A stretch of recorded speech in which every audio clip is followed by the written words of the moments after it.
começar então, não quero me estender muito nos conceitos, mas só para nivelar todo mundo sobre o que é a Bolsa de Valores.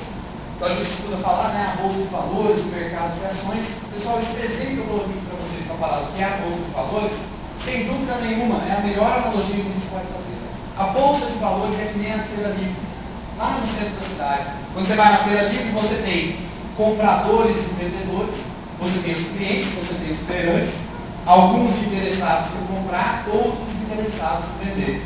E o negócio acontece quando os dois acordam ou concordam em qual é o preço que vai ser praticado. E na verdade tudo que acontece na Bolsa de Valores vai ocorrer dessa negociação. Inclusive a definição dos preços na feira, se você chega no período da manhã, numa quinta-feira, você vai pagar um preço pelo alface, pela folha do alface. Agora se você vai na sexta-feira, no final do dia, o preço já é bastante diferente. Por quê? Devido à questão da oferta e da demanda. O mercado de ações funciona da mesma maneira. A gente vai ter pessoas querendo comprar, pessoas querendo vender, e o preço daquilo que eles estão negociando, daquilo que eles estão querendo comprar e vender, vai variar também de acordo com a oferta e a demanda. E aí, o princípio básico na lei de Sager, né? Lei de Sager, a lei da economia básica, quanto mais gente querendo comprar, maior é o preço. Né? Existe uma demanda maior, o preço é maior. Quanto mais gente querendo vender, existe uma queda no preço, o preço fica menor. Bom, na feira a gente vai comprar frutas e verduras. Na Bolsa de Valores a gente vai comprar ações. Pessoal, eu gosto sempre de usar essa imagem aqui, né? Estrada de Ferro de Ipanema, São Paulo, que era uma ação da Estrada de Ferro na época. Isso deve ter, no mínimo, 60, 70 anos de história. E as ações, historicamente, eram assim mesmo. Era um papel, um documento escrito, impresso, e ele era um título de propriedade. Então, quando a gente fala das ações, tanto esse antigo aqui quanto ela hoje em dia, a gente está falando de um tipo de propriedade. Ou seja, um documento que representa que você é dono de alguma coisa. Nesse caso, a propriedade que a gente está falando aqui é a propriedade sobre as cotas de uma empresa. Então, por exemplo, eu quando compro ações da Petrobras, eu não compro mais papel.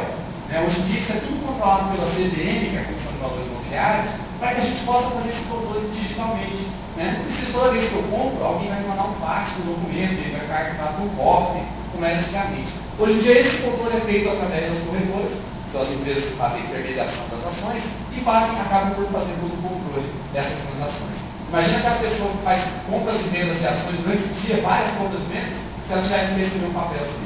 Então a gente controla eletronicamente. Então, voltando ao meu exemplo, quando eu compro hoje uma ação da Petrobras, o que isso significa? Significa que eu sou dono da Petrobras. Na hora de me apresentar, eu venho falando para vocês, né? Eu sou professor aqui na Unider, e visto o mercado de ações desde 2002, também sou dono da Petrobras. É claro que o meu percentual hoje em dia de propriedade da Petrobras representa alguma coisa em torno de 0,00000000002%. Mas ainda assim eu sou dono aqui. Inclusive, como eu tenho ações ordinárias, que é um tipo específico de ação que dá direito a voto, eu posso dizer o que o pessoal vai fazer na Petrobras. É claro que o meu voto também vai ter o mesmo peso da proporção que eu tenho de ações. Ou seja, não quero nem saber o que eu estou pensando. Né? A União tem ações muito maiores e tem investidores também com capital maior que o meu. Mas é isso que quer dizer a ação. Então, do mesmo jeito que na feira se negocia as frutas e verduras, na Bolsa de Valores, ou nas Bolsas de Valores, a gente negocia ações, que são esses títulos de propriedade sobre empresa. O intuito inicial era, na verdade, criar uma fonte de financiamento para as empresas, porque aí elas podem vender uma parte da sua propriedade para terceiros, e com isso elas pegam dinheiro no mercado. Esse é um dinheiro bastante barato das empresas, né? Porque ela só está vendendo direitos sobre a sua propriedade, e ela consegue esse financiamento a custos baixos. E depois criou-se o mercado de ações, onde o mercado secundário, a gente chama de mercado de ações, onde você pode negociar esses papéis com finalidade totalmente especulativa. Né? Comprar barato e vender caro. Basicamente essa é a ideia da especulação financeira. Bom, e por último, para a gente fechar essa parte da bolsa, tem o conceito de índices. E eu coloquei esse nosso amigo aqui que fala, né? Todo dia a gente ouve essa notícia que falou na quarta-feira do jornal à noite. Né? Nessa quarta-feira a Bolsa de Valores teve uma queda de 2,02%. Pessoal, o que esse cara quer dizer quando ele fala que teve uma queda de 2,02%? Eu acabei de falar para vocês que a Bolsa de Valores, né, vai ser um local onde as pessoas vão negociar ações. E o que ele quer dizer quando ele fala que a Bolsa de Valores caiu 2,02%? Além de Bolsa de Valores, você já deve ter ouvido falar na palavra Ibovespa. Bovespa é a Bolsa de Valores de São Paulo. O Ibovespa é o índice da Bolsa de Valores de São Paulo. Então, na verdade, para que a gente possa ter uma ideia do que está acontecendo no mercado, para que a gente possa avaliar se o mercado está indo bem, se o mercado está indo mal, criou-se esse conceito dos índices. Os índices nada mais são do que carteiras de ações. Então, eles criam uma carteira de ações, esse conjunto de ações.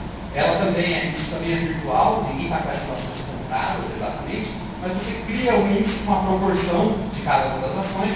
Então, o Ibovespa é composto 4% do Petrobras, 3,8% do Vale do Rio Doce, mais 2% do Gerdau. Então, você cria uma carteira com ações de várias empresas diferentes, e aí você avalia quanto que cada uma dessas evoluiu. Fazendo a média ponderada, ou seja, a variação de cada ação, multiplicada pela proporção que ela tem nessa carteira, a gente cria esse índice. Esse índice é acompanhado, no Brasil a gente tem dados confiáveis, desde a década de 70, então, informações sobre como a Bolsa de Valores tem evoluído.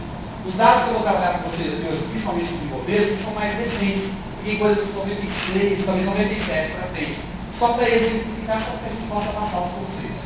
Mas o índice Ibovespa é acompanhado por todo esse tempo. Tem um gráfico, eu acabei não colocando nessa apresentação hoje, do Dow Jones. O Dow Jones é um dos índices, o principal índice da Bolsa de Valores de Nova York, que seria a principal Bolsa de Valores dos Estados Unidos. E eles têm dados desde 1890, dados confiáveis. Eu já vi gráficos de 1830, mas como não existia um controle muito rígido desses índices, talvez não deva a gente confiar tanto assim. Então os índices, na verdade, são utilizados só para que a gente possa ter uma ideia do que está acontecendo na Bolsa. Então, no dia como quarta-feira, teve uma queda de 2,02%. Isso significa que todas as ações caíram, pessoal? Claro que não.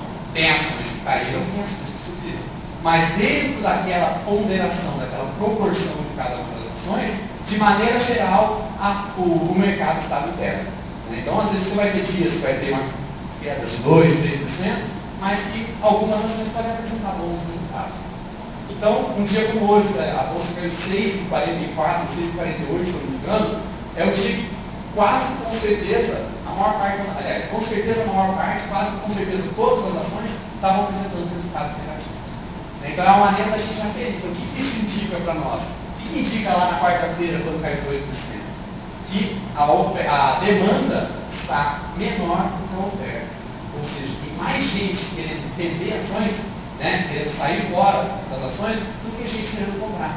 E essa força dessa oferta e demanda fizeram com que o preço fosse lá embaixo. A ausência de compradores querendo pagar bem pelas ações faz com que o preço acabe caindo.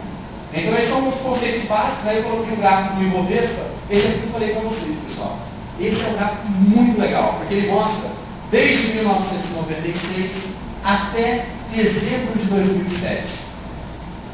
E eu quero que vocês lembrem que os efeitos que a gente começou a sentir dessa crise aconteceram de junho para frente.